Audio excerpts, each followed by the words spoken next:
Hi guys, welcome to Pakistani father and son reaction में। उम्मीद करता हूं आप सब खैरियत से होंगे, जाओगे, खुश होंगे, आबाद। यार चैनल पे अगर आप लोग हमारे पुराने व्यूअर्स आ रहे हो, न्यू आ रहे हो, तो जल्दी से सब्सक्राइब कर लो। मैं 2 सेकंड रुकूंगा। अच्छा, 1 2 कर लिया, बस ठीक है। चलते हैं आगे, क्योंकि भाई अब यही हमारा मेन चैनल है, इस पे भी वीडियोस आएंगी। ऑपरेशन सिंदूर के बाद बलोचिस्तान और सिंध में पाकिस्तान के साथ उठ पड़ी विद्रोह की आग। अच्छा क्या बोल रहे हो यार? है तो हालात देखें खराब हो गए, बड़े खराब हुए हैं हालात। हम क्या बोले कि उधर तो लोग सड़कों पे निकले, इधर पानी के लिए मोहताज हो गए। वही तो, खास तौर पे सिंध और बलोचिस्तान। हाँ। अभी तो पंजाब का भी बुरा हाल है, हमारी टूटियों में भी पानी नहीं आ रहा। वॉच करते हैं भाई, देखते हैं, कड़ ऑन करते हैं, स्टार्ट। ओके तो भाई लोगों, परम पूजनीय, प्रातः स्मरणीय, माननीय अज्ञात हत्यारा फिर से अपने काम पे लग चुका है। सीज फायर के बाद से एक एक करके पाकिस्तान में भारत के दुश्मनों की रसीद काट कर उन्हें तेल की कढ़ाई में डाला जा रहा है। सबसे पहले 18 मई को लश्कर तैयबा के टॉप कमांडर सैफुल्लाह खालिद को कोई अज्ञात हत्यारा पेल गया। फिर अगले दिन लश्कर के एक और आतंकी अब्दुल वाहिद कुंभो के पिछवाड़े में भी किसी ने बम्बो कर दिया। इधर सिंध प्रांत में लोग सड़क पर सेना की गाड़ियां फूंक रहे हैं। सिंध का पानी रोके जाने से नाराज लोगों ने एक मंत्री के घर में आग लगा दी। उधर आईएमएफ ने पाकिस्तान को $1 बिलियन की भीख देने के बाद एक हफ्ते के अंदर ही उस पर 11 शर्तें थोप दी हैं। तालिबान भी अफगानिस्तान से पाकिस्तान में जाने वाली नदियों का पानी रोकने की प्लानिंग कर चुका है। जल्द ही तालिबान एक डैम बनाकर पाकिस्तान जाने वाला पानी रोकने वाला है। वहीं बलूच लिबरेशन आर्मी के लड़ाके हर दिन पाकिस्तानी आर्मी को ठोक रहे हैं। अब समझ में आया कि हमने क्यों कहा था कि ऑपरेशन सिंदूर अभी रुका नहीं है। जी हाँ, ऑपरेशन सिंदूर रुका नहीं है। बस फर्क इतना है कि इस बार पाकिस्तान की ठुकाई बाहर से नहीं बल्कि उनके अंदर से हो रही है। कराची से लेकर क्वेटा तक और खैबर पख्तूनख्वा से लेकर सिंध तक पाकिस्तान की वो हालत हो रखी है कि हवलदार आसिम मुनीर की फट्टू फौज को ये समझ में ही नहीं आ रहा है कि करना क्या है। क्या करूं इसका। तो किस तरह पाकिस्तान के अंदर चल रही ये लड़ाई तेज हो गई और कैसे इस लड़ाई ने पाकिस्तान के लिए ऑपरेशन सिंदूर से भी बड़ा खतरा पैदा कर दिया है। तो दोस्तों, ऑपरेशन सिंदूर के बाद से जिस तरह की तस्वीरें पूरे पाकिस्तान से आ रही हैं, उसने पाकिस्तानी फौज के हाथ पैर फुला दिए। ऐसा लग रहा है कि किसी ने एक साथ पूरे देश में कारपेट बॉम्बिंग कर दी। एक एक करके आपको समझाते हैं किस्सा क्या है। सबसे पहले ये तस्वीर देखिए। तस्वीर है सिंध के गृह मंत्री जियाउल हसन लंजर के घर की, जिसे एक गुस्साई भीड़ ने फूंक दिया। इस मौके पर जबरदस्त फायरिंग हुई, 2 लोग मारे गए, 6 पुलिस वाले जख्मी हुए। ये हिंसा हुई सिंध के नौशेहरा जिले में। अब वो हिंसा क्यों हुई, वायलेंस क्यों हुआ, ये बता देते हैं। पाकिस्तान की आर्मी और पॉलिटिक्स में ज्यादातर लोग पंजाब स्टेट से आते हैं, आप जानते हैं। सालों से ये पंजाबी मुसलमान पाकिस्तान के दूसरे प्रांतों के साथ सौतेला व्यवहार करते हैं। इनका सारा फोकस पंजाब पे ही रहता है। अब हुआ ये कि कुछ समय पहले शहबाज शरीफ की सरकार ने अनाउंस किया कि वो पंजाब में 6 नहरें बनाएंगे। और इसके पीछे उनकी बड़ी घटिया सोच थी। दरअसल पंजाब में ये नहरें बनाकर ये लोग सिंध में जाने वाले पानी को डाइवर्ट करना चाहते थे, ताकि पंजाब में जो चोलिस्तान नाम का रेगिस्तानी इलाका है उसे हरा भरा किया जा सके। अब ये बात सिंध के लोगों को हजम ही नहीं हुई, पसंद भी नहीं आई। उन्होंने कहा, भाई साहब, हमारे यहाँ पीने को पानी नहीं है और तुम लोग हमारा पानी रोककर उस एरिया को आबाद करना चाह रहे हो जहां पहले से कोई नहीं रहता। बस इसी बात पर कई दिनों से सिंध सुलग रहा था। अब हुआ ये कि पहलगाम के बाद जब इंडिया से टेंशन बढ़ी तो शहबाज शरीफ की गवर्नमेंट ने ऐलान कर दिया कि फिलहाल इस प्रोजेक्ट को रोका जा रहा है। जैसा कि मैंने पहले भी कहा है, पाकिस्तान उस डॉगी की पूंछ की तरह है जो कभी सीधी नहीं हो सकती। जैसे ऑपरेशन सिंदूर में सीज फायर हुआ, पाकिस्तानी आर्मी ढिंडोरा पीटने लगी कि हम तो वॉर जीत गए। ऐसे में फिर से उन्हें कॉन्फिडेंस आ गया कि हम प्रोजेक्ट दोबारा स्टार्ट कर सकते हैं। जैसे ये बात सिंध के लोगों को पता लगी, वो भड़क गए, सड़कों पर उतर आए। हाईवे के पास कहीं ये लोग प्रदर्शन करना चाह रहे थे, लेकिन परमिशन नहीं मिली। इसके बाद भीड़ उग्र हो गई और गृह मंत्री के घर पे ही आग लगा दी। अब कहने को तो ये पाकिस्तान का डोमेस्टिक इशू है जिसमें भारत का कोई रोल नहीं है, लेकिन 2 बातें जरूरी है। पहली बात तो ये कि जो पाकिस्तान आज हमें बोल रहा है कि हमने सिंधु जल संधि को स्थगित करके उसका पानी क्यों रोक लिया, वही पाकिस्तान अपने लोगों का वो पानी नहीं दे रहा है और रोक रहा है जो भारत से उसे मिल रहा है। दूसरी बात, पाकिस्तानी फौज और सरकारें सिंध के साथ लगातार भेदभाव कर रही थी। ये लोग ना उनकी जुबान की इज्जत करते हैं और न ही उनके कल्चर की कद्र करते हैं। 1947 के बाद भारत से वहां जाकर बसे मुसलमानों को आज भी मुहाजिर बोलकर सेकंड ग्रेड सिटीजन जैसा ट्रीट किया जाता है। अब बहुत सारे लोगों का कहना है कि भारत को सिंध के लोगों की वैसी मदद करनी चाहिए जैसे हमने 1971 में बांग्लादेश में मुक्ति वाहिनी की थी। इसी एरिया में कुछ दिन पहले लोगों ने फौज का ट्रक रोककर उसमें भी आग लगा दी थी। लोगों ने फौजियों के मुंह पर कहा, हम तुम्हें पसंद नहीं करते। जंग लड़के आ रहे हैं। नहीं जंग नहीं, और क्या है, तुम हमारे दुश्मन हो। मैं श्योर नहीं हूं, लेकिन हो सकता है आने वाले दिनों में आप देखें कि सिंध के लोगों की ये फ्रीडम स्ट्रगल और ज्यादा तेज हो जाए और ईश्वर ने चाहा तो जल्द ही सिंधु नाम से एक अलग देश भी दुनिया को देखने को मिल जाए। अब आते हैं उस स्टोरी पर जो किसी फिल्मी स्टोरी से कम नहीं है। मैं बात कर रहा हूं अननोन शूटर भाई साहब की। कसम खाकर बोल रहा हूं, मुझे नहीं पता ये आदमी कौन है, लेकिन जो भी है कसम से लगता है इंडिया से बड़ा प्यार है इसे। वरना ऐसा कैसे हो सकता है कि सैफुल्लाह नाम का लश्कर का एक टेररिस्ट जो इंडिया में 3 बड़े अटैक करवा चुका था, जो कई सालों से नेपाल में रहकर वहां से इंडिया में हमले करवा रहा था, लेकिन जैसे ये बंदा पाकिस्तान में आता है अननोन भाई साहब को इसका पता लग जाता है और टपका दिया जाता है। और सैफुल्लाह कोई छोटा मोटा आतंकी नहीं था। इसने 2005 में बेंगलुरु के इंडियन इंस्टीट्यूट ऑफ साइंस पर हमला करके एक IIT के प्रोफेसर की हत्या करवा दी। इसी ने 2006 में नागपुर में RSS के हेडक्वार्टर पर हमले का प्लान बनाया था और 2008 में यूपी के रामपुर में CRPF के कैंप पर हमले का मास्टरमाइंड भी यही था। उस अटैक में CRPF के 7 जवानों समेत एक सिविलियन की मौत हो गई थी। और ये सैफुल्लाह अपना सारा ऑपरेशन नेपाल से ऑपरेट करता था, मगर जब इंडियन सिक्योरिटी एजेंसीज ने इस एरिया में अपना एक्शन तेज किया तो ये जान बचाकर नेपाल से पाकिस्तान आ गया। पाकिस्तान में आकर भी वो सिंध स्टेट में रजाउल्लाह के नाम से छिपकर कहीं रह रहा था। वेल लेडीज एंड जेंटलमैन, गौर करने वाली बात यह कि ये सैफुल्लाह भी सिंध में मारा गया था, वो सिंध जिसका मैंने ऊपर जिक्र किया था। और आपको अगर लग रहा है कि कहानी यही खत्म हो गई है तो नहीं, मैं तो कहूंगा रुको जरा, सब्र करो। 18 मई को अननोन भैया ने नर्क रोडवेज की बस में सैफुल्लाह को जब बिठाया तो ड्राइवर ने बोला भैया हम एक सवारी नहीं ले जाते, नर्क जाना है तो कम से कम 2 सवारियां पूरी करो। फिर क्या था, उसके अगले दिन अननोन किलर भैया ने उसी सिंध स्टेट से यमराज जी के लिए दूसरी सवारी का भी बंदोबस्त कर दिया। 19 मई को खबर आई कि किसी ने लश्कर के एक बड़े आतंकी अब्दुल वाहिद कुंभो को गोलियों से भून दिया। अभी अब्दुल वाहिद खुद को बताता तो सोशल वर्कर था, लेकिन असल में वो भी हिंदुस्तान में टेररिज्म फैलाने का ही काम कर रहा था। तो ये बात शायद किसी को पसंद नहीं आई और उसने सिंध के बादिन डिस्ट्रिक्ट के मतली एरिया में इसे क्या कर दिया राहुल जी, खत्म।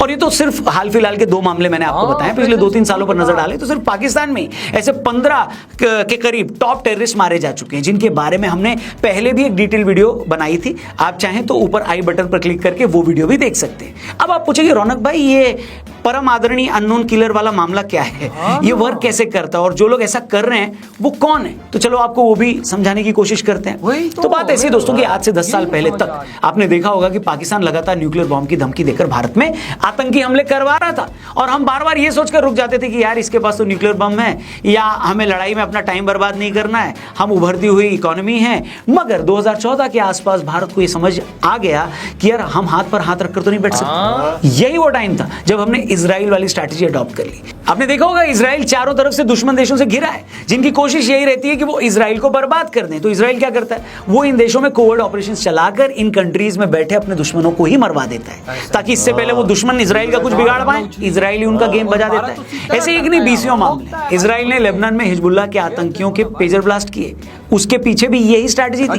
भारत को भी ये रियलाइज हुआ कि नहीं यार हमें भी कुछ प्रोएक्टिव होकर करना पड़ेगा। मैं फिर से अंडरलाइन कर दूं, ये इंडियन गवर्नमेंट का कोई ऑफिशियल स्टैंड नहीं है, लेकिन बहुत सारे एक्सपर्ट्स का मानना है कि इस अननोन किलर को हमारा आशीर्वाद मिला हो सकता है। जाहिर बात है, तू समझा? है तो सब कुछ हो रहा है ना। नहीं तू समझा नहीं। अब सवाल ये है कि पाकिस्तान में जो भी आतंकी मारे जा रहे हैं उन्हें मार कौन रहा है? क्या इंडिया अपना कोई आदमी वहां भेजता है? तो इसका जवाब है नहीं। जी हाँ, बिल्कुल नहीं। ऐसा करने की हमें जरूरत क्या है बताओ? पाकिस्तान में से बहुत सारे फ्रीलांस टेररिस्ट हैं जो थोड़े से पैसे के लिए आपके लिए काम कर देते हैं। ये वो लोग होते हैं जिन्हें ये पता होता है कि मारना किसे और पैसा कितना मिलेगा। ये काम करवा कौन रहा है, क्यों करवा रहा है, इन्हें इससे घंटा कोई लेना देना नहीं होता। दूसरा, इसमें तहरीक तालिबान जैसे संगठनों का भी बड़ा रोल है। आपने देखा होगा कि जब भी किसी अटैक में पाकिस्तान की सेना की कोई जीप उड़ाई जाती है या किसी टेररिस्ट को मारा जाता है तो उसका वीडियो या तस्वीरें भी ले ली जाती है। और ये ऐसे ही नहीं आ जाती वीडियो यहाँ वहां से, दरअसल इन लोगों को एविडेंस देने के लिए कहा जाता है ताकि कंफर्म हो सके कि भैया टारगेट अचीव हुआ या नहीं। इसी टारगेट अचीव करने के बेस पर इन फ्रीलांस हत्यारों को पेमेंट भी होती है और इंसेंटिव भी मिलता है। इसी वजह से ये लोग अपना नेटवर्क बढ़ाते हैं और अगले टास्क के लिए मोटिवेट होते हैं। अब पाकिस्तानी फौज के साथ दिक्कत यह है कि उसने पिछले 30 सालों में अपनी आवाम पर इतने जुल्म किए हैं कि वहां पर इस तरह के हजारों लोग हैं जो ये काम करने के लिए रेडी हैं। बलूचिस्तान में अपनी फ्रीडम के लिए जितने संगठन लड़ रहे थे वो सब एक अम्ब्रेला के नीचे आ गए। तहरीक तालिबान जैसा संगठन जो पहले सिर्फ खैबर पख्तूनख्वा तक लिमिटेड था वो भी अब बलूचिस्तान में ऑपरेट कर रहा है। इसलिए आप देख रहे हैं कि ये लोग एट विल वहां आतंकियों को मार रहे हैं। स्टार्टिंग में ये लोग ISI के छोटे हैंडलर्स को टारगेट कर रहे थे, फिर इन्होंने मिड लेवल के आतंकियों को मारना शुरू किया और अब आप देख रहे हैं कि सैफुल्लाह जैसे टॉप टेररिस्ट भी मारे जा रहे हैं। वेल अगर हम पिछले 2 साल की बात करें दोस्तों तो 20 फरवरी 2023 से लेकर 15 मार्च 2025 के बीच बहुत सारे मोस्ट वांटेड आतंकियों को इस परम आदरणीय अननोन गनमैन ने जहन्नुम पहुंचा दिया है। और ये अननोन गनमैन इतना शाय आदमी है ना कि क्रेडिट लेने भी नहीं आता, शर्मीला कहीं का। कौन है, कहां से आते हैं? मरने वाले इन टेररिस्ट में रावलपिंडी में हिजबुल का इम्तियाज आलम उर्फ बशीर अहमद पीर, कितना बड़ा नाम रखता है। खैर, कराची में अल बदर का पूर्व कमांडर सैयद खालिद राजा, काबुल में इस्लामिक स्टेट से जुड़ा एजाज अहमद आहंगर, खैबर पख्तूनख्वा में आतंकी सैयद नूर शोलाबर, लाहौर में खालिस्तान कमांडो फोर्स का प्रमुख परमजीत सिंह बंजोड़ और कनाडा के सरे में खालिस्तान टाइगर फोर्स का हरदीप सिंह निज्जर, ये सब टपका दिए गए। Bye bye tata. इसके अलावा कराची में जमातुद दावा का मुल्ला सरदार हुसैन नरैन, पाकिस्तान ऑक्यूपाइड कश्मीर में लश्कर का अबू कासिम और पाकिस्तानी पंजाब में लश्कर का अबू कताल समेत कई लोग निपटा दिए गए।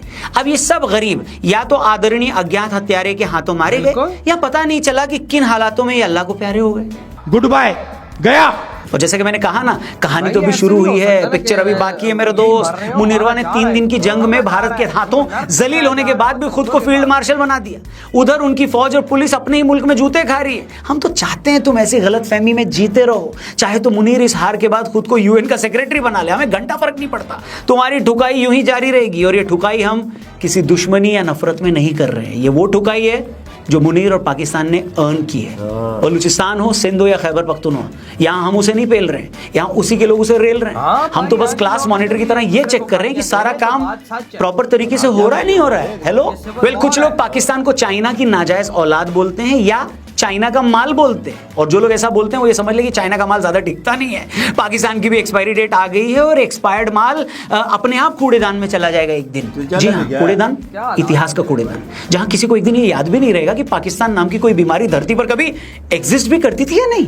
बाकी आप बताओ, आपको क्या लग रहा है? ऑपरेशन सिंदूर का सीजन 2 अब पाकिस्तान में शुरू हो चुका है। भाई देखो ना क्या बना हुआ है पाकिस्तान में। भाई इधर से लोग आर्मी को बेचारों को गालियां दे रहे हैं, वो कह रहे हैं हम आपके लिए जंग लड़के हैं, वो कहते हैं भाई तुम हमारे दुश्मन। ये देख ना, और क्या सीएम बोलो के के घरों अंदर के आगे लगा रहे हैं भाई, सीएम के घरों को आगे लगा रहे, तुम हमें पानी नहीं दे रहे, पानी नहीं दे रहे। भाई पानी दो, पानी दो, पानी कहाँ से दे? पानी ने तो भारत ने बंद किया है। देख नहरों पे लड़ाई शुरू हो गई हाँ, है। क्योंकि पानी अब आ नहीं रहा। हाँ। तो क्या होगा पानी?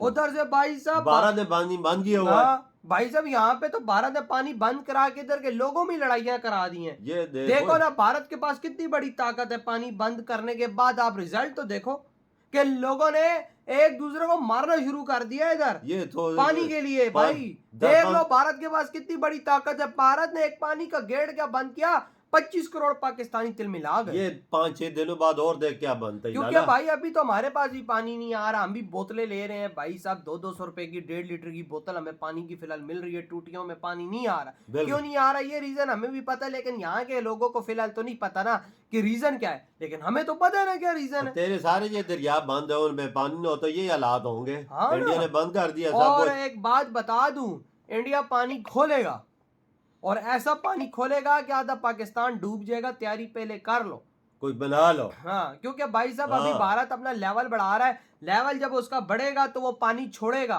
और वो ऐसा पानी छोड़ेगा कि आधा पाकिस्तान डूब ना गया, मेरा नाम बदल देना भाई। हालात तो ऐसे ही है ना वजह। हाँ। अभी पानी नहीं, वो छोड़ेगा तो सही, एकदम एक की देना और एकदम छोड़ेगा वो पानी, किसी को पता भी नहीं चलेगा। और भाई साहब आधा पाकिस्तान पानी में होगा। हाँ, जिस तरह पहले एक बार हुआ था। तैयारी कर लो भाइयों। वही ना, तो और ऊपर से बलूचिस्तान में जो हो रहा है भाई, आर्मी को हिट करते हैं, उनकी स्पेशल वीडियो बनाते हैं, स्पेशल वीडियो बना के अपलोड करते हैं, दुनिया को दिखाते हैं, देखो हमने आर्मी वालों को इस तरह हिट किया। भाई साहब ये कोई गेम तो नहीं चल रही भाई, कोई बात है वो यार, तुम्हारी ये बात ठीक है। मतलब यार हमारे आर्मी वाले में जा रहे होते गाड़ी पे, उनको उधर से मिसाइल मारता है, स्पेशल पहाड़ से वीडियो बना रहे होते हैं।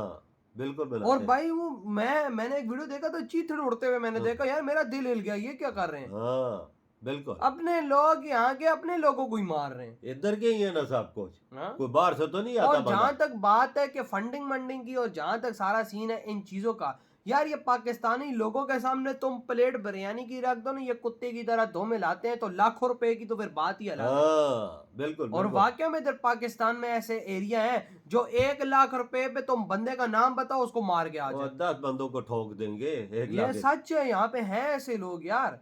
ऐसा गंद है, क्यों यहाँ पे गुर्बत है। बिल्कुल, जब तक ये गुर्बत ना खत्म होगी तो ये चीज चलती रहेगी। हाँ, हर देश में ऐसी चीज होती है, हर देश के अंदर ऐसा काम होता है, लेकिन उनकी अमाउंट ना होने के बराबर होती है। पाकिस्तान में तो तुम्हें हर चौक में मिल जाएगा ये। बिल्कुल। तो भाई आपके क्या थॉट है, इधर ही बुरा तुम करते तो बाय।